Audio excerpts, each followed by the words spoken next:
Mais en général, j'aime beaucoup de choses. J'aime la littérature, j'aime la peinture, j'aime la sculpture. Euh, mais j'aime la façon dont certains artistes essaient de comprendre le monde.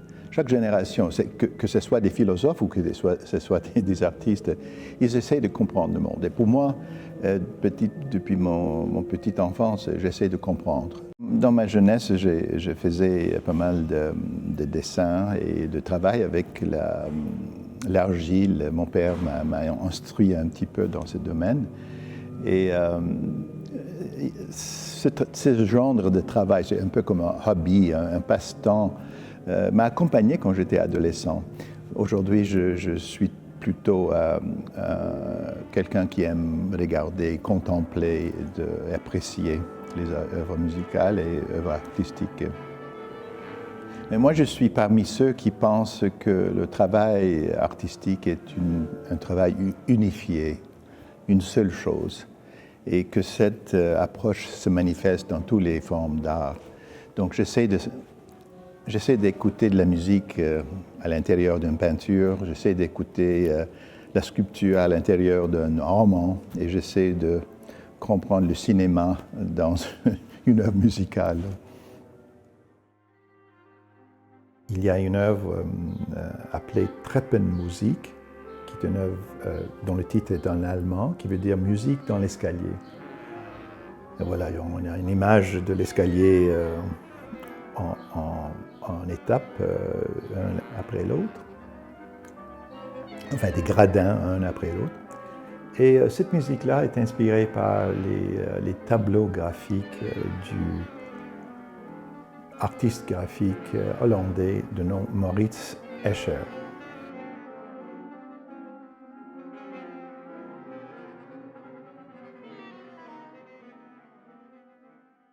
Un exemple pourrait être l'arpège.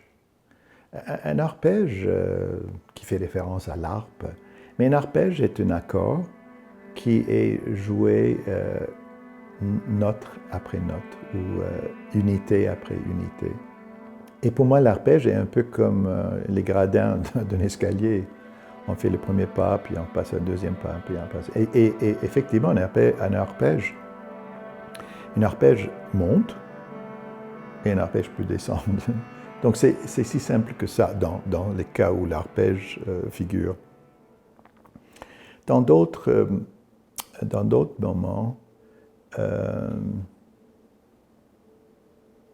j'ai essayé de travailler ou de réaliser en version sonore l'effet que Escher avait produit dans plusieurs de ses tableaux, ses gravures, où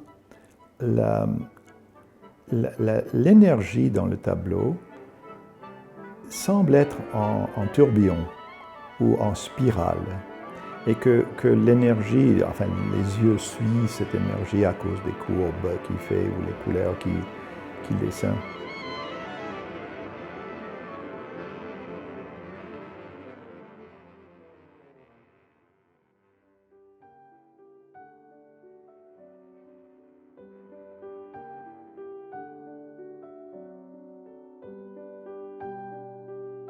Quant à un projet comme Las Meninas, où il y a une incorporation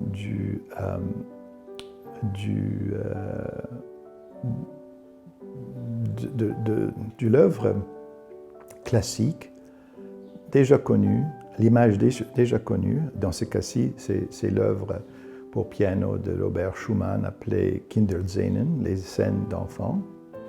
J'ai pensé longuement sur cette œuvre-là, parce que à l'origine, l'idée de l'œuvre m'est arrivée à cause d'un problème de perception quand j'ai guidé ma voiture de nuit pendant une tempête de neige et j'avais la radio allumée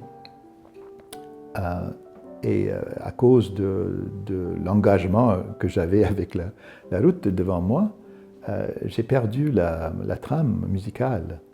Mais je me suis rendu compte après que j'avais composé à l'intérieur de moi ma propre trame de musique quant à Las Meninas. Et que c'était dans les moments les plus difficiles en guidant la voiture que mon imagination avait inventé de la nouvelle musique, très étrange. Et je me souviens d'avoir discuté le projet avant de le vraiment passer à l'action. Et j'ai dit, mais est-ce que tu crois que si je m'embarque dans un projet comme ça, qui est un commentaire musical sur un chef-d'œuvre d'un compositeur, grand compositeur comme Schumann, est-ce que le monde va me dire que, voilà, John, tu es malade ou tu insultes la tradition ou tu es...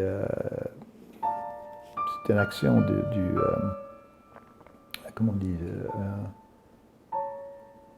une véritable transgression de quelque chose de sacré. Mais j'étais tellement porté par l'expérience de cette hallucination importante. Et je me suis dit, écoute, il faut aller en profondeur dans ce projet-là. Les citations sont omniprésentes. Et dans mon cas, assez souvent, les citations sont volontairement ouverts pour tout le monde. On peut les contempler directement. Mais il y a d'autres citations qui sont complètement cachées. Il y a une théorie littéraire qui vient de la France, qui dit que toute œuvre artistique n'est que de la citation. Une bribe de vérité dans ça. Je l'appelle la théorie du yogourt. La théorie du yogourt, pourquoi? Parce que pour faire de yogourt, il faut toujours un petit peu de yogourt précédent pour ajouter au lait qui va préparer le yogourt subséquent. C'est la méthode de faire le yogourt. Disons, la bactérie précédente qui donne naissance à une bactérie suivante. Alors, la théorie du yogourt en composition musicale.